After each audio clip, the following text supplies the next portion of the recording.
Oi, Dani, tudo bem? Olá, tudo bem?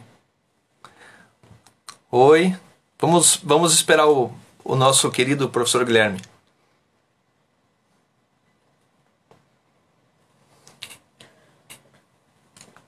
Sejam muito bem-vindos.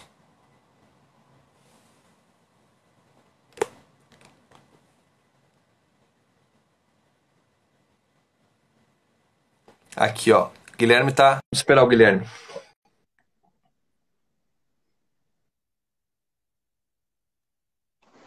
Ô, Maravilha. Guilherme, você acha que eu ia perder a oportunidade de continuar a conversa com você? Não, sem dúvida. Eu tô aqui para isso, pô. Não, cara, a live tá sendo fantástica. O Instagram, ele nos poda, ele puxa a, tem aqueles negócios do teatro, né, que tinha lá que cabia, puxa o negócio pra fora, assim, nos arrancou aqui.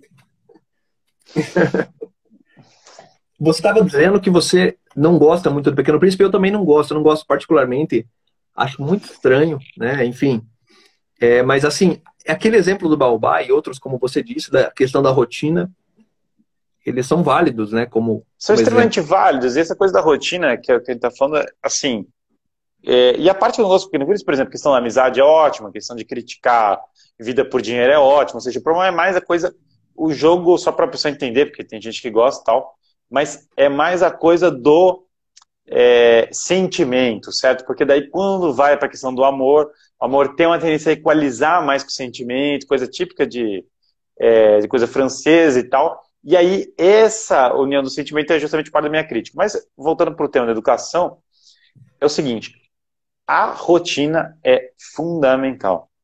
E é isso que eu acho que muitas pessoas não acreditam na rotina. Rotina de estudos, ter horário para estudar. Rotina de ter horário para acordar. Cara, acordou bem, já começa o dia a funcionar. Perfeito. Então, assim, Exatamente. coisas elementares, mas que se essa rotina não for estabelecida, nós não conseguimos. Eu também não recomendo, mas eu vou usar um exemplo dele. Não recomendo não porque não tem coisas boas, tem coisas ótimas, mas porque ele é nietzschiano, no fundo, foi para uma linha mais nietzschiana, que é o Jordan Peterson. O Jordan Peterson vai para uma linha mais nietzschiana, algumas coisas que eu sou crítico, mas um detalhe do Jordan Uhum. Peterson que ele fala que eu acho ótimo. Quer consertar o mundo, arrume a sua cama. Esse preceito Exatamente. de ordem cósmica, assim, eu Uhum. acho maravilhoso, porque isso de você acordar, arrumar aquela coisa imediata, ter essa sequencialidade, então, ordem mais do que essa paranoia horária, é sequencialidade, ou seja, de uma coisa se faz outra, de outra coisa se faz outra, com uma cadeia no dia a dia. Isso é um dos fatores essenciais para uma vida nas virtudes. Se isso a criança não aprende desde muito cedo, desde a importância do bebê, que precisa ter o horário para poder dormir, para os pais poderem dormir, para mamar Uhum. direito, para tudo isso, até a vida madura, que tem toda uma necessidade de ordem, tudo isso poder passar essa ordem, e ordem envolve sacrifício, sim, sempre. Não existe ordem sem sacrifício. A ordem envolve sacrifício. Então, essa ordenação com sacrifício, mas sacrifício alegre, evidentemente, sacrifício feliz, aí você falou do Chester, tem que ter alegria como das bases da coisa, não é sacrifício pelo sacrifício, sacrifício para um bem. E esse sacrifício para o bem, aí está a chave da educação de uma educação das virtudes, de uma educação para o bem. E parece que um dos princípios da educação moderna, das correntes atuais de pedagogia, é que a criança ela domine o mundo inteiro antes de dominar a si próprio.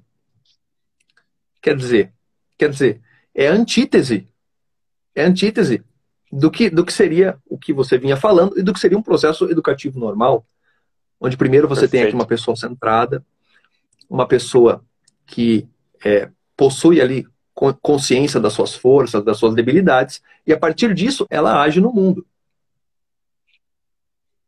Mas o que nós temos agora é o inverso, quer dizer, são pessoas que estão muito preocupadas em vencer o mundo à custa da própria alma.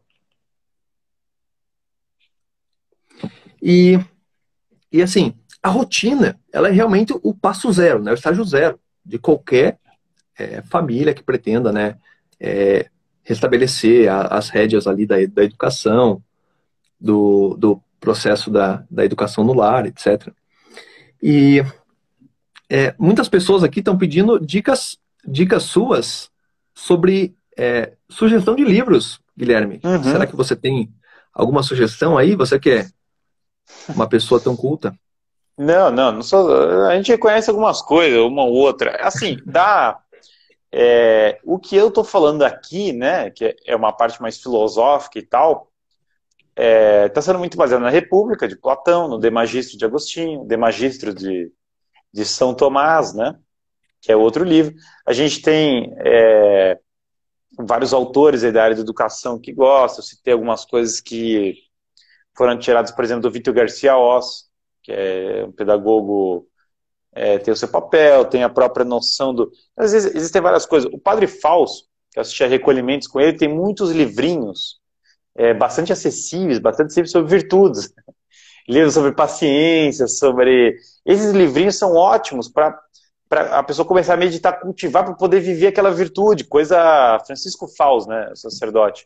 Então, o Padre Francisco Fausto tem esses livrinhos bem, bem básicos, bem acessíveis para virtudes. Então, assim, a gente tem desde literatura, indicação de livros tem muita coisa. Você tem desde esse nível altíssimo, assim, que São Tomás, Agostinho, que é a base teórica da coisa, até esses livros, tipo, Educar o Caráter, livrinho de paciência, livrinho do Padre Fausto ali, que dão essa parte mais prática, um pouco mais de meditação da vivência daquela virtude. Então, eu acho que, indico por aí, ali, né, na Cultor de Livros, na Quadrante, tem muitos livros desse perfil que eu acho, são duas editoras, né, que eu acho legal pegar livros nessa linha. Isso para quem está procurando uma coisa mais assim de alguma virtude específica. É um tema tão amplo que for falar de bibliografia para ele, é uma bibliografia quase É infinita, mas verdade. assim, é É, muito amplo. É difícil é verdade. falar sobre educação e virtude. Bom, isso aí tudo que é sobre educação boa trata de virtude de certo modo também. A verdadeira educação trata disso. Mas, mas eu acho que esse é um caminho, né? Um caminho aí para se Uhum, iniciar a uhum. leitura disso. E você veja, a gente também pode usar todas aquelas oportunidades das lições com as crianças, do trabalho intelectual, para o fortalecimento da moral, da Claro. educação da vontade, da educação da persistência. Por quê? Porque você veja, tem um pedagogo chamado Foster, esse Uhum. pedagogo, ele é bastante citado pelo Monsenhor Álvaro Negromonte. Ele Sim. afirma que o período escolar, mais do que a educação intelectual, também se dedica ao trabalho da educação da moral. Por quê? Porque a educação moral ela está presente em todas as lições que a criança toma, desde Uhum. as aulas de caligrafia, as aulas dos primeiros números, até as últimas exigências escolares. Por quê? Porque durante essas lições, a criança ela tem a oportunidade de lidar com a moral prática. A moral prática é aquela moral de você persistir até o fim. Porque, você veja, quando você ensina a criança que ela deve trabalhar uma lição, né, essa lição tem um início, meio e fim, que ela deve perseverar e cumprir com a sua tarefa diária, e trabalhar todo dia, um pouco por dia, numa rotina, o que você está ensinando? Você está ensinando aquela passagem do Evangelho que afirma que aquele que perseverar até o fim, esse será salvo. Uhum. Então, existe um fundo moral enorme que não pode ser perdido de vista durante o Perfeito. processo de educação. Então, existe sim, claro, toda a parte bibliográfica que o Guilherme citou, e além disso, existem todas essas oportunidades com as quais nós, que passamos o dia com as crianças, temos para despertar nelas essa questão da força de É, vontade, de perseverar até agora, o você fim. falando me ocorreu um livro maravilhoso sobre esse tema, maravilhoso, que eu indico muito fortemente, é A Boa Educação, do Thierry Totti. Esse livro é Como maravilhoso. que Quem quiser dar uma escreve, olhada, Guilherme? Thierry Totti, Totti é T-O-T-H. Saiu pela Cultor de Uhum. Livros, A Boa Educação. O livro é um senhor húngaro, estava muito preocupado ali com a crise educacional da época da Primeira Guerra Mundial, e escreveu esse livro, um livro muito bom. Ele tem outros livros também do Thierry Totti sobre educação, que são todos muito valiosos, e a ênfase dele é muito forte nessa parte de educação das virtudes. Esse é a toada central aí da obra dele. Eu acho que é um autor que, se fosse pegar assim, um autor muito acessível, direto, certeiro, no ponto, tratando desse tema, Hammer Tot é uma aposta muito certeira, assim. Uhum. E Guilherme, tem uma pergunta aqui que eu quero fazer para você. Acho que essa daqui ela fez especialmente para você, Guilherme. Uhum. Por que, por que pararam de usar os cadernos de caligrafia e de fazer com que as crianças insistissem nas lições? É para preservar as crianças? As crianças estão assim, muito cansadas? O que você acha, Guilherme? Não, isso é uma frescura. Isso aí é porque essa história de parar de usar caligrafia, isso é porque a pedagogia, por exemplo, John Dewey era um filósofo menor. Ele basicamente a função do John Dewey era tirar o que tinha de bom no pragmatismo americano, que até eu fiz na faculdade eu estudei bastante pragmatismo americano, até por causa do John Dewey, que queria fazer a crítica do John Dewey, e daí fui estudar. E o pragmatismo americano, já não sou adepto do pragmatismo americano, nem na versão mais elevada que a do Peirce, e o John Dewey basicamente pegou esse pragmatismo e conseguiu degenerá-lo, piorá-lo de uma maneira substancial, misturar com outras coisas que eram ruins, fazer um bem bolado disso, e gestar essa educação bizarra, moderna, que é essa. Então ele detesta os universais, ele acha que a educação clássica é terrível, ele acha que a educação das virtudes não existe, porque ele é um tremendo nominalista, e daí ele vê a educação como um fluxo, um processo. Então, basicamente, a criança tem que aprender fazendo. Essa é a toada dele. Então, como que ela vai aprender a escrever caligrafia? Escrevendo só o texto. Como que ela vai aprender a, sei lá, falando? Então, o processo ganha uma ênfase, que é um erro substancial, uma ênfase maior do que a essência por trás do processo. Portanto, o domínio da sílaba, ele dá lugar à fala simplesmente fluida. Em lugar disso, claro que tem um valor a fala fluida, como, por exemplo, você vai estudar uma língua, você tem lá o método natural de aprendizado.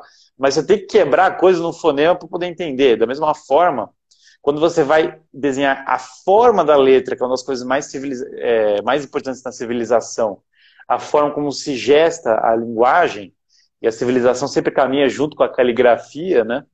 Eu tenho caligrafia péssima, então até é uma vergonha eu falar disso, mas assim, andar, a forma da civilização caminha com isso. Tem um professor aqui em Curitiba, que é meu amigo, que é especialista em caligrafia, e ele que fala isso, né, o Thiago Rocha. O que acontece? A ênfase no processo abandonou esse tipo de aprendizado, e dentre outros, né? E aí nós largamos, de fato, várias coisas que hoje em dia são tidas como defasadas por se tratar de exercícios, de ir na raiz da coisa, ao invés simplesmente do processo em andamento, né? Então houve essa mudança de ênfase, e agora tudo tem que ser o processo em andamento. Isso é muito nocivo para a educação no geral, né? E assim, Guilherme, nós tivemos aqui uma experiência recente de ver uma criança de 9 anos de idade que está passando justamente por esse processo, né? A criança lá estuda numa boa escola particular, mas não existe aula de caligrafia e sequer existe a preocupação de fazer com que a criança pratique a escrita. E aí o que acontece? Quando a criança de 9 anos de idade ela foi escrever uma palavra, ela precisou ver as letras escritas e copiá-las como se estivesse desenhando as letras. Não, tem que aprender 3 vezes, né? O esforço dela é 3 vezes o que deveria ser. Então, matemática, por exemplo, quando eu estava no colégio, a gente assistia a lousa e tentava deduzir como que era a fórmula, entendeu? Era mais ou menos isso que acontece com as crianças hoje. Eu juntava com meus colegas e falava, gente, vamos descobrir o que está acontecendo aqui na... a criança faz assim, vamos descobrir o que está acontecendo aqui, como é que a gente escreve, entendeu? Coitado da criança, é terrível. Sim, é verdade. Guilherme, então, cara, eu vou deixar você descansar aí. Você já conversou aqui, ensinou um monte de coisa aqui pra gente, só tenho que te agradecer. Que isso. Tô aprendendo aqui. Para mim é um grande prazer conversar com você. Estou muito feliz, tenho muito a te agradecer por ter dado essa aula aqui pra gente. Você é uma honra, eu adoro, vocês são ótimos, coisa boa, eu adoro. Então tá bom. Então, Guilherme, novamente agradeço muito. Vou encerrar a aula por aqui. Um grande abraço aí para você, boa noite para você, para sua esposa, e até a próxima. Podemos marcar uma próxima. Sérgio, foi um prazer imenso, admiro muito o seu trabalho, muito obrigado aí pela honra em me chamar para falar aqui. Abraço, Guilherme. Um abraço, tchau, tchau. Tchau, tchau.